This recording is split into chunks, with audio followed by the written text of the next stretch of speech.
All right, everybody, there's absolutely a ton of confusion regarding a new covenant and a renewed covenant and the old covenant and the various things of that nature. So I thought I'd run this by you guys and kind of run this for.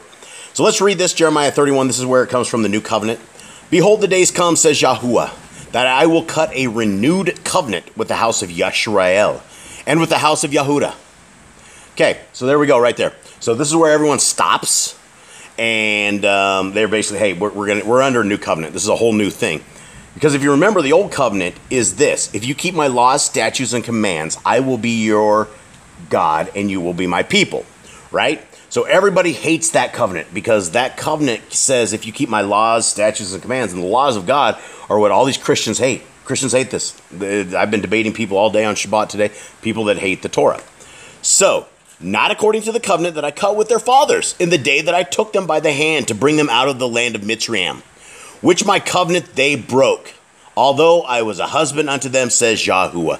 All right, well, that's great. I think if we end up right here, I think this is where we should end because it says he's going to give us a new covenant. The covenant is not like the old covenant, right? We do not have to keep the laws, statutes, and commands of our Father. That's old school. It's like this guy told me today. He says, I'm typing on a typewriter. We're in the computer world. Okay, well, this is what the problem with Christianity is. They stop right there. But let's go further and take a deeper dive into what this new covenant is. But this shall be the covenant that I will cut with the house of Yisrael.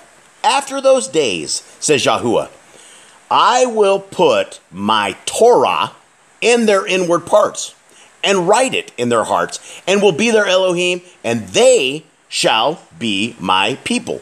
Oh no, it's a totally new covenant. Wait a second. Whoa, let's go on.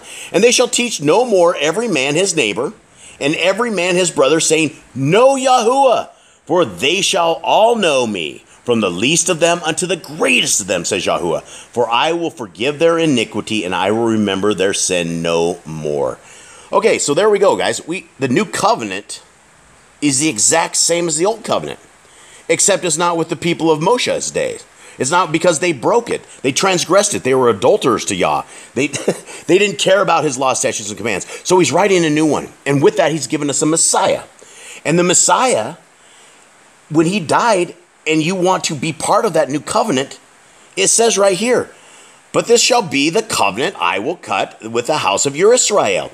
And here's the gig. People are like, I'm not Israel. I'm a Gentile. I'm a Gentile. Okay, who is the God of Abraham? Yahuah. Who is the God of Jacob? Isaac? Jacob? It was all Yahuah, right? Abraham, Isaac, and Jacob. The God of them was Yahuah. The name of Jacob, do you realize it was changed to Yisrael, right? His name is Yisrael.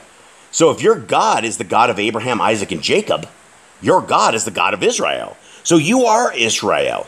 And so this is what he's saying. He's cutting it with the house of Yisrael. That's you. That if you want to be his people, simply obey his laws, statutes, and commands. The old covenant is the exact same as the new covenant. There's nothing different, guys. Nothing different except we have a Messiah. And that doesn't stop the Torah from being in play. So I hope you guys have a good day. I hope you had a blessed Shabbat, and I'm out.